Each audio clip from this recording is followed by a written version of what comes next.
Rolling. Okay. All right. What are we going to talk about?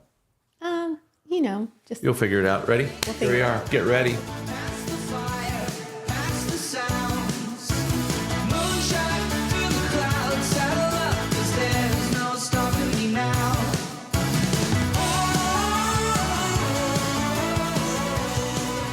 It's another exciting episode of Living Well Together. Big life in a small town. It is big, our life. Yeah. And it is small, our town. We've picked a pretty good name for this It's thing. amazing. And this is episode number 72, babe. Can you believe that? It is not. It is too. 92. Oh, did I say 72? 92. This is episode 92, you guys. It's episode 72. And we've had amnesia for 20 episodes. Oh my gosh, time flies. But that's how the world is. So we were kind of... Yeah, we were traveling a little bit, and then we're excited. hustling home because we had to kind of help our middleest daughter. No, we did not really help, but we wanted to be available in case that there needed to be hands on bouncers, deck, eyes on the scene, or people, to help set up or pick up or anything. I mean, she's got it all under control, but just sometimes you don't know at the last minute, and so just being available. That's so they're having a house party. Right, it's a homecoming weekend for our freshman grandson. Yes, and so which is he exciting. And a group of his buddies are going to go as a gang, a group to the homecoming dance. I don't know if they won their game last night. There's supposed to be a ball game last night. I don't know. And I don't know whether they came out ahead of that or not. Yeah. But anyway, the boys are going to go, and then there's a group of girls probably that they'll connect to at the dance itself. Right. And then after the frivolities that are organized on the campus, our middleest daughter is going to host some of these teenagers. These prepubescent hormone factories are going to be converging on her house. But it's one of those things. So as freshmen, most of them can't drive yet. And so as far you as probably shouldn't be driving if you're a freshman. If you're a freshman and you're of age to drive, that's a different situation. Right, yeah. Well, I think they'll be dropped off. They'll probably be dropped off, but it's really difficult to know what the RSVP list is going to look like. She has no idea. There might be 5 kids. There might be 500 kids. I know, yeah. And I think she's a little nervous about what that's going to look like. But she showed me all the decorations, and it looks so amazing. And Shelby, somebody that we had on the episode before, she does what's the name of her business? Indigo events. Design. Yeah. And so she set up the coolest selfie cave. It's amazing. It has LED lights that are changing color, and then there's all these Mylar balloons, and she created a true cave. Interesting. And then Lily will have ring lights up so that the kids can go in there and take selfies, and they can get quite a few people into this cave. So she completely emptied out a spare room that they have downstairs in their lower level, and this is what's in there to just make it extra fun. And maybe we can put a picture in with this episode. Oh yeah, that'd be just so we fun. can kind of help promo. Yeah. Oh my gosh, Shelby, you did an amazing job. Yeah. But I'm anxious to read about this in the papers tomorrow. And they're gonna have like s'mores and bonfire. Yeah. And they have some pop pong, so that they can, or they might call it water pong, just so that because I think pop can get kind of sticky. I suppose that's true. And it looks like it's going to be a lot of fun. Bouncers. Yeah. I loved it when the girls were that age and we would have their friends come over. I really did. It was so much fun. And I loved knowing that they felt good about coming over, that it was a safe place. And she had a couple of parents actually check in, which I think is very responsible as well. Like, hey, is it true that my child's been invited to your home, and tell me about you? And that was very encouraging because that's not common anymore. Yeah. Not at all. But you were, as we were driving home, you were kind of telling me about your situation. I was just listening to you guys were talking on the phone, and I was just kind of getting to hear the conversation. And you were reeling back. Well, there's just so many possibilities when you're involving other people's kids or whatever. But yes, it did hearken me back to a time where, as a You were sophomores? Okay. Yeah, because we were in high school. So we were the underclassmen. And that's what I was talking with, that's what I meant when we were listening to Lily. It's like, yeah, if a bunch of freshmen who can't drive show up, that's a different conversation. But if that gets out to upperclassmen at the same dance, frankly, they'll be at the same location for the function. And then it's like, hey, where are you going? Hey, where are you going? Hey, where are you going? Well, I heard. Well, guess what I heard? And we're going over there. Why don't you guys come along? And the next thing you know, people that you don't know are converging on your residence. And we had such an episode when I was a sophomore, one of my friends. And it wasn't your house, though. No, one of my buddies lived kind of out in the country, and his dad was actually the judge, like in our town. And but the judge and his wife were out of town. Oh, and so our little group of guys thought, hey, since we got the place to ourselves, why don't we just invite some people? And then it got to where it was buzzing around school that whole week that there was going to be this party at this place. And at that time, it wasn't. You're not talking about water pong. You're talking about you guys maybe had things. There could have been adultish beverages involved. I don't really. Right. I don't know. Yeah. But what I know is it got out of control, and we were terrified. Yeah. Because he had all these people, juniors, coming to the seniors, judge's house. Well, but they were it was the buzz in the hallways at school. Yeah. Hey, you going? Hey, you going? Hey, you going? And we were freaking out. Now it is a big thing. Yeah. And so we decided we had to just put the brakes on. Yeah. And but by that time, like a big old farm gate, down at the bottom of their land. They lived on a farm and their horses and all this stuff. And so we just put a sign on the gate, closed the gate, and said, "Hey, this thing is not happening. Sorry." Well, and so then we're up on the hill, and we can see people pull to the gate. And did they open up the gate? Oh my gosh! A cloud of dust making its way up the drive, and it's like, oh man, this is happening. We're so many people. Oh my gosh! So how many people do you feel like ended up being there? I don't even know. I don't even want to. 100? It's like fish stories. I know. Yeah, it might have been 20. Farm, so you could park a lot of people. There was a lot of space. The house did not fare well. Yeah. So you guys were inside the house. It wasn't just an outdoor We were just party? trying to keep it from getting burned down. It was inside, outside, and all over that part of the county. It was terrifying. So like the movies. Yeah. And so we had to spend a good bit of time cleaning up before the judge and the wife got home. Did they know? Well, they're not stupid. Yeah. I mean, I'm sure that there was. Did you guys get in trouble? Well, I didn't. Yeah. But it wasn't my house. Right. And so not cool. But as I was listening, Lily explain this to you today, I'm thinking, oh, this has the capacity to get just way out of hand. Yeah. Way out of hand. Because even though in their school district, there's the ninth grade is separate, it's not. They're separate in their school day. They're not separate at this function. At this function, right, exactly. Right. So that's how that can change. So as soon as it happens, and it will, where are you going? Where are you guys going? We're going here. Why don't you come along? I'm telling you. So do you not think that there's other people that have? Oh, there are. Oh, okay. Yeah. But there's, energy gets exchanged, right, and things can change. And so I'll just be curious to see, we'll probably get a full report tomorrow at some point. I know. I'm excited and it'll be and I can't wait to see all the pictures. And I'm so proud of Hawk. He handled this whole, going to his first homecoming so well. Stayed out of the drama of the chicks. And it's like, I just want to go have fun. So him and his buddies, just none of them have dates. And there's like 6 of them.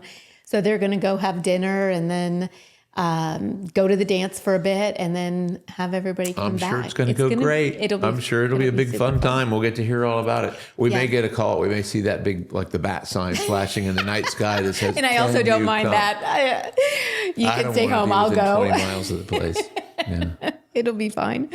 Lock up the liquor cabinet and hope for the best. Yeah. So, I mean, it's really the thing that I love about this right now is that it's a major distraction in our world, which has really gone sideways in the past couple of weeks.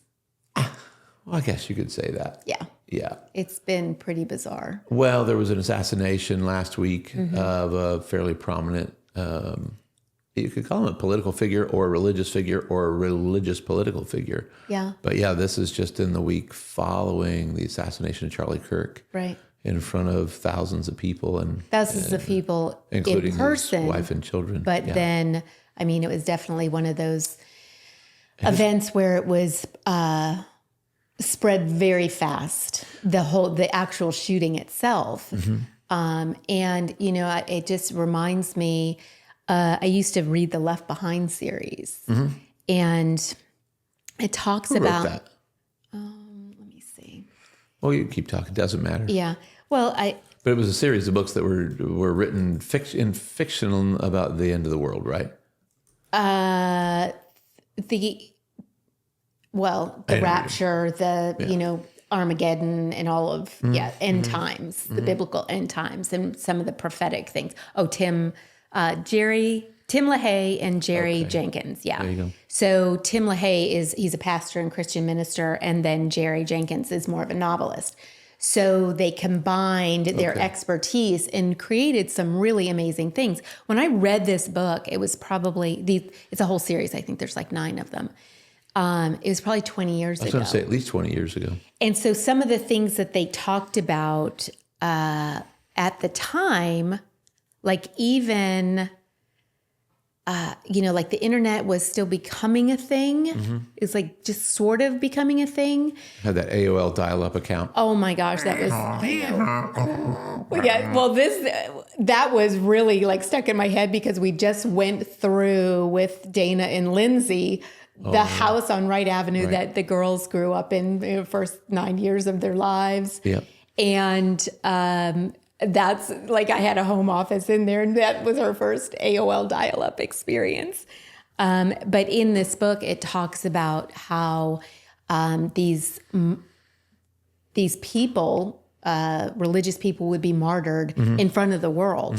And at that time, it's like, how's that going to work? How can you be martyred in front of the world? Like, the world is huge, and there's no way that everybody would be able to see this. And then the internet came along, and now everybody can see everything. And now everybody can see everything. And people that witness this over and over and over again, it made me feel kind of sad because in like the kids all do this Snapchat thing. And so I know that within a very short amount of time, kids started seeing this up close. And what the kids don't, like, they want to be part of it. And even if they don't want to, it gets kind of flooded into their accounts. And they witness this, and it's stuck in their brain forever. Yeah. Like, it becomes a loop. And I don't think people understand the significance of that. I have not seen the video. I saw it from far away. I have not seen the video, and I've had people say, "Did you see that?" And the answer is no. Yeah. And I won't see that. Yeah. Do you need to see it? That. Yeah.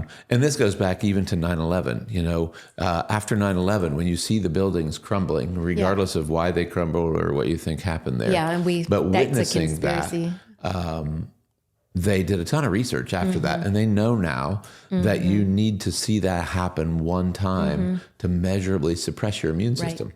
Right. Because fight or flight based physiology is immune suppression. And so every time you see something like that, horrific, it just reinforces immune suppression, which means it's diminishing your ability to fight disease. It's diminishing your ability to be mentally well also. Right. Yeah. So I have not seen the video of that, but the repercussion of that has been extraordinary. Yeah. And the level of support for his family and his organization and the things he represented has been unbelievable. Yeah. The other thing, though, equally, if not more amazing, has been the level of celebration and vile, spirited tone. Demonic. That has been expressed. People would go online and share their gladness about this event. Like, how can you possibly be? Yeah. How can you possibly celebrate the slaughtering of another person, especially in that environment, in that setting? So it's been a thing for the last week, and it's been highs and it's been lows, and it's been awful and it's been wonderful, because his situation will be used by God for goodness. And that's... it already is. Right. So one of the things his organization is Turning Point USA. Anybody that watches this will probably know what happened, even if they didn't know Charlie around the world ahead of time. It has ricocheted around the world. Well, he was an around the world person. Like he went to a lot of different countries, but in the United States, Prior to his assassination, there were about 2,100 campus Turning Point organization. Right. What would you call them? Chapters? Chapters, I think is a good word, yeah. By the weekend, so he was killed on September 10th, and then by the weekend, they had over 32,000 requests and applications that came through on college campuses and high school campuses. So even that alone, people are saying things like, this murder has created 1 million Charlie Kirks. Right. And he will never be replaced. I don't think that the people behind it, and I don't think it was one person, I think it was more than one. And again, we'll never know. I don't think the truth will ever fully be revealed. However, I think whoever was connected to that dramatically underestimated the power of positive force that'll be generated from it. And I don't care whether you're on the right or on the left. He was certainly a voice for conservative values and Christian values. And whether you agree with him or not is not germane in the conversation. But celebrating the death of somebody, to me, is reprehensible. And then there's this big ripple. Jimmy Kimmel got fired because ABC fired him, and they think this is a totalitarian attempt to squash free speech. Well, at the end of the day, the government, I suppose it's naive to think the government doesn't have some influence in broadcasting, because I'm sure they do. But most broadcasting is dare I say, more of a left-leaning organizational structure. But they didn't fire Jimmy Kimmel because the president told them to. They didn't fire Jimmy Kimmel or release his contract, or however that happened. I don't really know. But he left because he was vile, and whatever he was saying apparently didn't represent the values of the people who had hired him. Right. Well, in his views, and I mean, he was starting to fail in the industry anyway. He's never been funny. He's always been kind of adult, in my opinion. But really mean-spirited is the way I always felt. But and nobody thinks that until it's pointed at them. Oh, for sure, yeah. But they talk about cancel culture and what's actually take is that it's really they're being held accountable. Well, somebody's holding up a mirror. That's exactly right. Take a look in the mirror.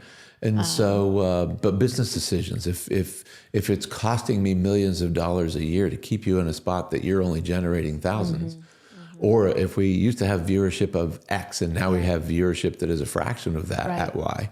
So, maybe they just needed a reason to cut him loose, and this was the final straw. Right. But at the end of the day, again, there will be people who voice support for Jimmy Kimmel, and there will be people who don't. And the reality is, all this stuff has created such a divisive spirit. And, at the end of the day, as human beings, we still have way, way, way more in common than we do not. Right. And division and anger and separation have always been very strong tools that are used by those.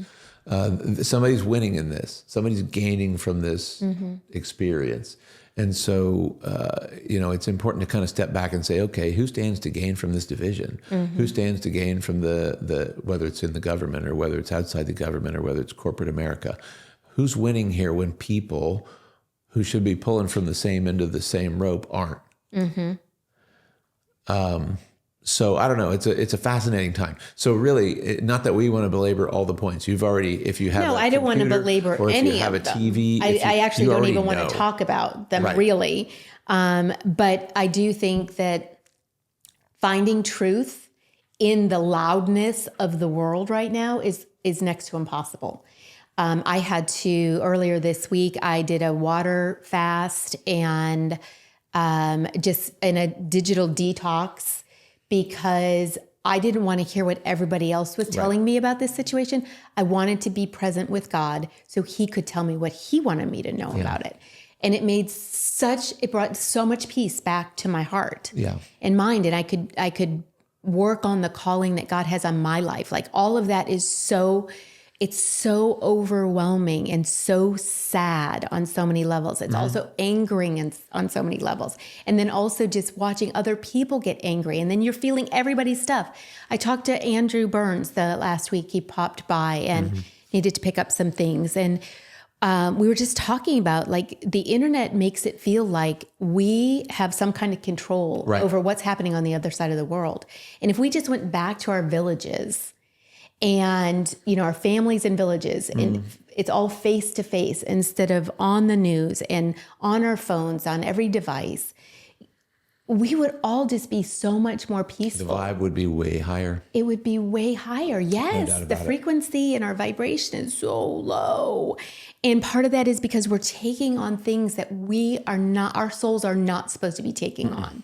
Other people's business, frankly. It's other people's business. It really most of the time. is. And we'll never know everything about it. We will never know And I'm everything not saying put your head in the sand. I do, there are some times where I'm like, hey, I need to step back. Will you just let me know if there's anything really important that I need to know? Right. And I will take a big step back so that I don't have to even be on social media. I use social media to share lots of good health information, and I don't like to think about not being on there ever, but there are some times that mindless scrolling gets us in a little trouble. It does. And so here's the thing that I still will know. I know that I'll always kind of be on social media, but I started a Substack account. Okay. And this is a place where I can use long form information to share. Substack is a platform that's almost like a lot of blog posts all in one place. Everybody is very united. You don't feel that same division and that same angst that you feel on social media, like Instagram and Facebook. They're looking to unite, not misalign. Okay. And so I love it. I'm so excited. I put up just my first 2 posts, and I'll put the link in our show notes in case anybody wants to kind of follow along. I'm excited about it. I'm excited to find what feels like a peaceful place. It's something you can control. You can control what you eat and drink. You can control when you go to bed and how you sleep. Yeah. There's a million things that you don't have control over.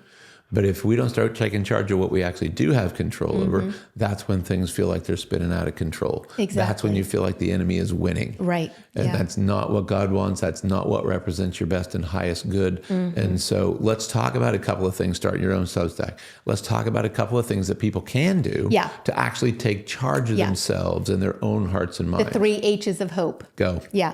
Hush. So taking 10 minutes of quiet, phone down, eyes up, so prayer, scripture, and nature, if that's where you reconnect with your creator.